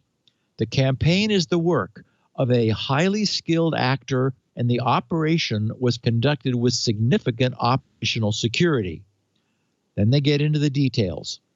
SolarWinds.orion.core.businesslayer.dll is a SolarWinds digitally signed component of the Orion software framework that contains a backdoor that communicates via HTTP to third-party servers.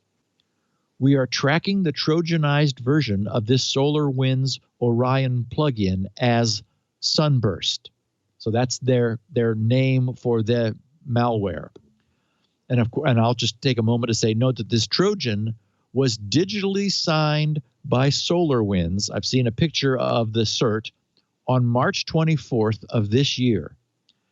And once SolarWinds customers updated their systems to incorporate this malicious, though properly signed by SolarWinds component, those customers were Trojanized. So the tech goes on. After an initial dormant period of up to 2 weeks, it retrieves, this now malicious DLL, retrieves and executes commands called jobs that include the ability to transfer files, execute files, profile the system, reboot the machine, and disable system services. The malware masquerades its network traffic as the Orion Improvement Program, OIP protocol, and stores reconnaissance results within legitimate plugin configuration files, allowing it to blend in with legitimate SolarWinds activity. I mean, this thing is deeply stealthed. I mean, and even the DLL, they had to first get the DLL, reverse engineer it so that they could add their malware to it and create a new DLL that did everything the old one, the original SolarWinds DLL, did, plus add their Trojan functionality, and then get that into the right place at SolarWinds so that when they did the next update, it would get updated. Or maybe they actually they got the source code repository. That probably makes more sense, in retrospect, added their stuff to the source code repository, and then when the next DLL was built from the master source, along with it went the Trojan. It was signed legitimately starting on March 24th of this year. And every one of their customers, they have 30,000 users of this particular Orion technology, and they know that 18,000 of those 30,000 updated and installed this DLL, and it went live. The backdoor, they write, uses multiple obfuscated block lists to identify forensic and antivirus tools running as processes, services, and drivers. So, okay, that means that this malware's deep knowledge of SolarWinds application software and network operation means that it was not a coincidental intrusion into SolarWinds either. So we started talking about FireEye, who found this in their network, and that set off the alarms for the industry. But SolarWinds was breached at some time before that as part of the setup for this. The bad guys would have had to first see whether they could somehow arrange to get their malware merged into SolarWinds code base so that it would then be signed and sent along with the next update and subsequent updates. They targeted SolarWinds because update this company's products would successfully spread any inserted compromise far and wide. This was clearly a huge effort.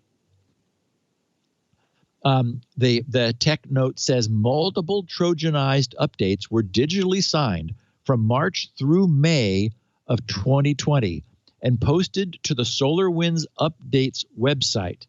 And I have a link to one of them in the show notes, although HTTPS is turned into HXXPS, and there's brackets around the dot of the .com so that it's not an active link. For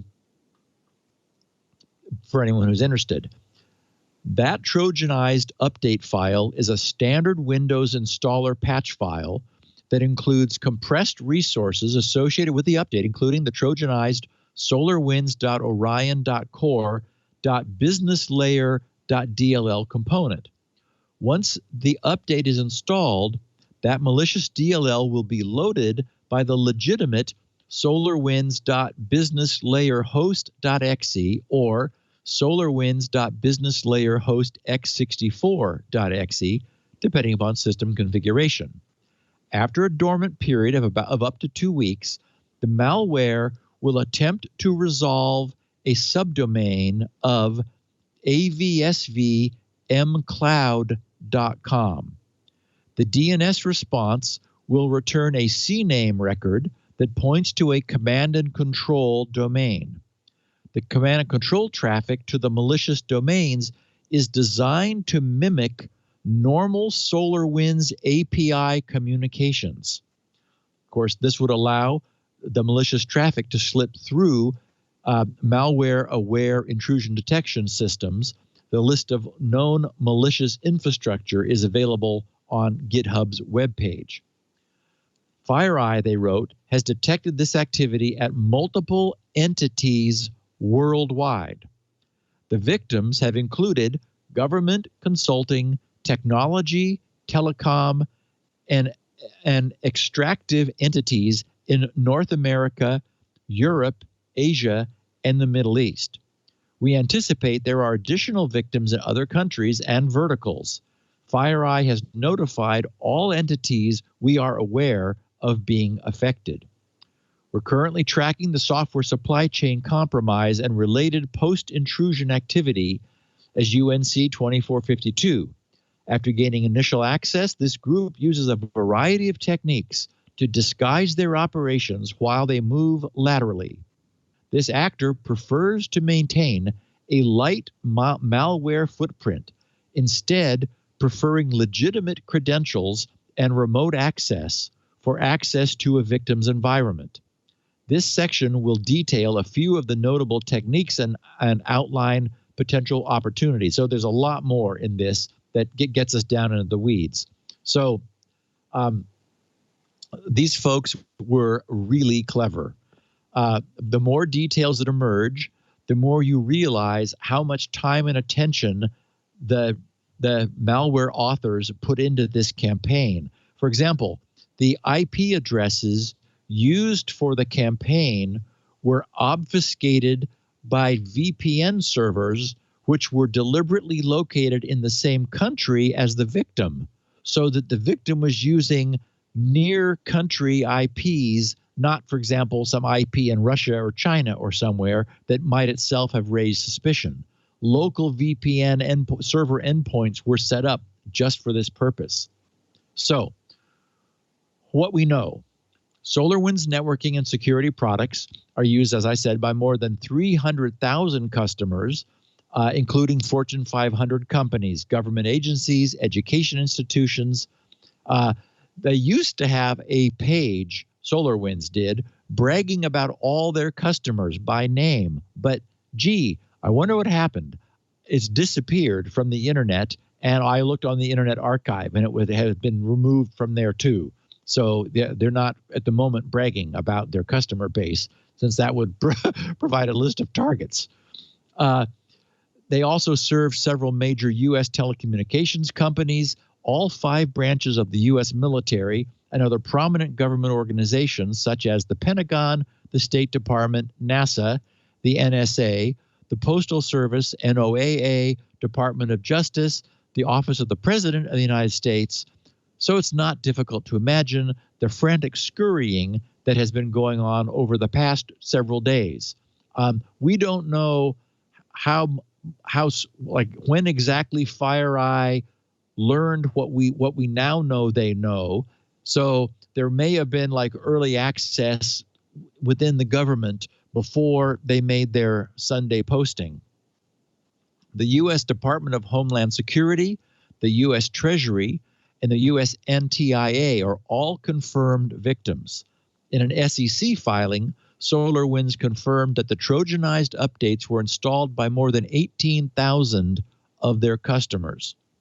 They're a major government contractor with regular customers including CISA, U.S. Cyber Command, the DoD, the FBI, the Department of Homeland Security, the VA, and many others. And imagine being the U.S. NSA and learning that since March, an extremely well-designed and carefully used spying agent has, without doubt, been operating within your network. We don't know what protections the NSA might have, but we know that they were unaware of it because, this thing has been out in networks, 18,000 of them since March of 2020 worldwide. Maybe the NSA has fully separate networks, that this Orion SolarWinds product was only on the administrative staff network and not on the internal networks. But, there's no way this is not a huge event.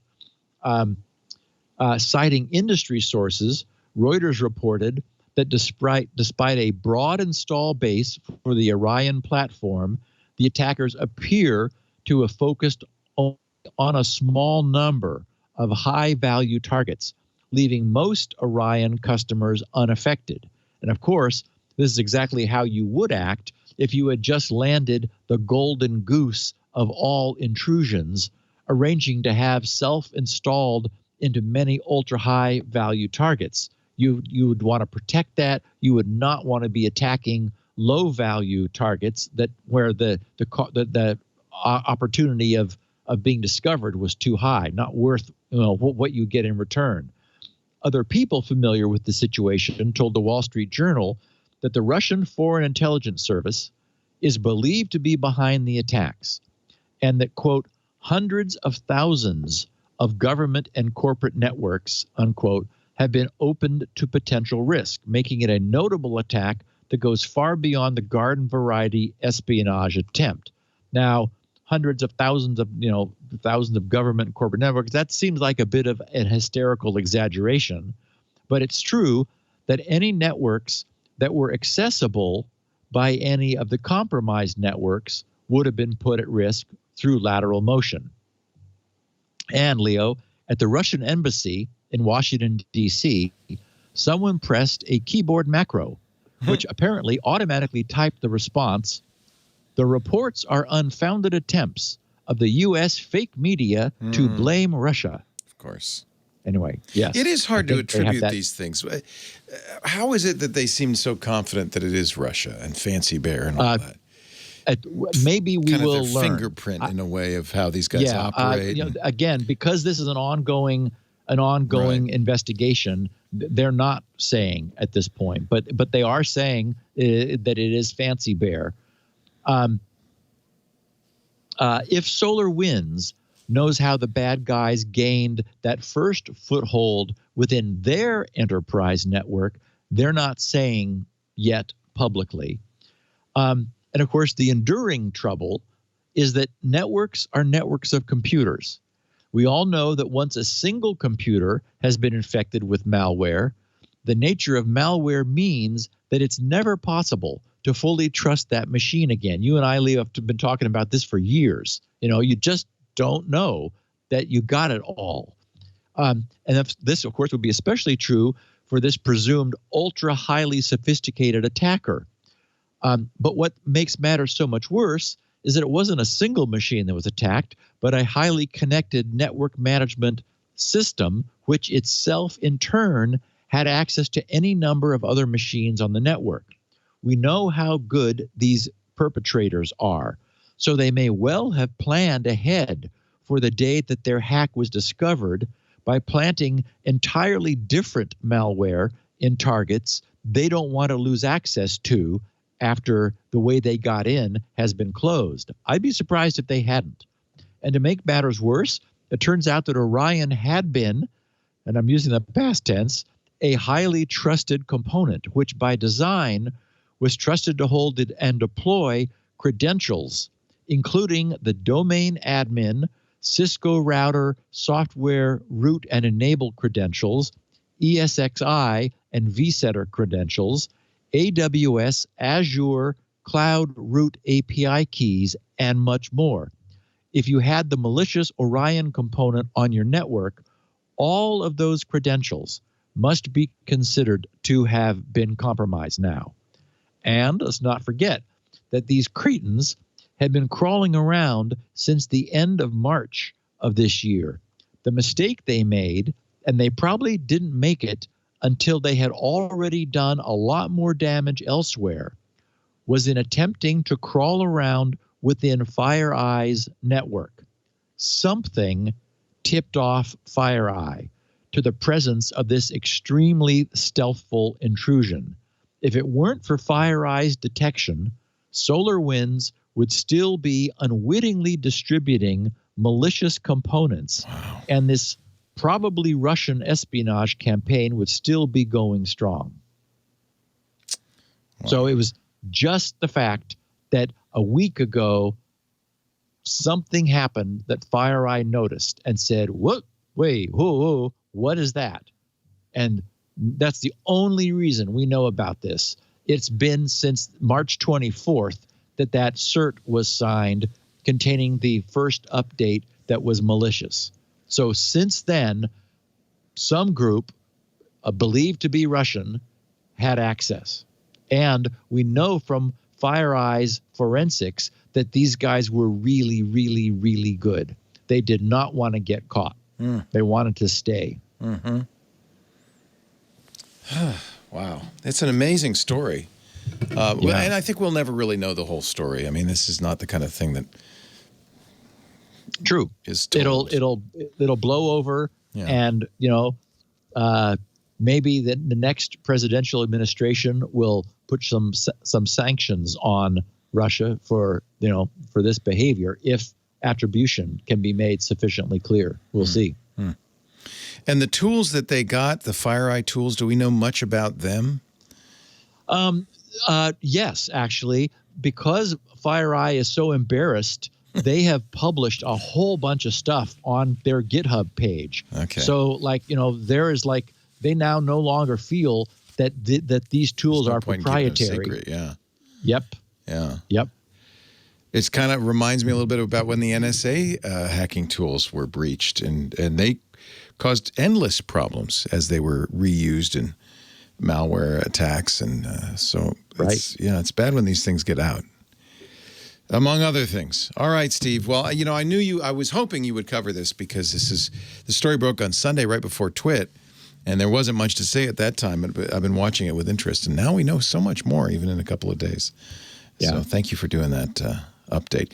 If you listen to this show, there are a few ways you can get it. The first place to go is Steve's site, grc.com. He has 16 kilobit audio versions. It sounds a little tinny, but it is a small file. That's the advantage of that. Even smaller is the, not much probably, is the text version of it. Searchable. It's searchable, which is nice. And of course, thanks to Elaine Ferris for doing that. He also has 64 kilobit audio. That's all at grc.com. As soon as you get there, if you don't already have a copy of SpinRite, the world's best hard drive maintenance and recovery utility, the world's best SSD maintenance and recovery utility, we now know, at least when you get 6.1 out, it will be, right? That's very exciting. If you buy it now, you get 6.0, you will get 6.1, and you'll also be able to participate in the development of it, which is rapidly coming to a close. So this would be a good time to pick up SpinRite. grc.com. There's lots of other free stuff there, including, of course, the world famous Shields Up, which gave the phrase stealthed to even Apple uses stealthed. Yeah, everybody. It's like became the phrase. It became the jargon. Yep. Thanks to Steve. We have 64 kilobit audio and video at our website, twit.tv/SN. You can also, of course, Get it on YouTube. There's a YouTube channel for security now. You can subscribe in your favorite podcast player. That's a good way to get it, so you get it automatically. If you have questions for Steve, a couple of ways you can reach him. His Twitter account is open to direct messages from all. That's SGGRC. He also takes feedback at grc.com/feedback. We have a forum, twit.community. Actually, go to www.twit.community if you want to sign up for that. That uses Squirrel, by the way. If you have a Squirrel account, you can sign up there easily. We also have a live chat that's going on now and all throughout the day and night at irc.twit.tv. All right, Steve. We shall talk again in 2 weeks. Remember, next week's the best of. But we'll be back on the 29th with a look back at the year. And we should remind our listeners that I will be on the Sunday show. The 20th. You. Yes, this Sunday. A very special OG Twitsters episode with Steve, Jeff Jarvis, Paul Thurrott, and me. That'll be a lot of fun. I'm always look forward to these holiday episodes. Thanks, Steve. We'll see you next week. I mean, in 2 weeks on Security Now. Bye-bye. Bye. Hey, what's going on, everybody? I am Ant Pruitt, host at TWiT TV. Got a question for you. Have you gotten tired of how bad your photos are looking every time you post them to Instagram? Better yet, have you gotten yourself a new camera and you can't quite figure out why the images just don't look that good? Well, I have a solution for you. This is my show, Hands-On Photography. Each and every Thursday, I sit down and share different tips and tricks that are going to help make you a better photographer and a better post-processor. So subscribe today at twit.tv/hop to learn more. Security Now.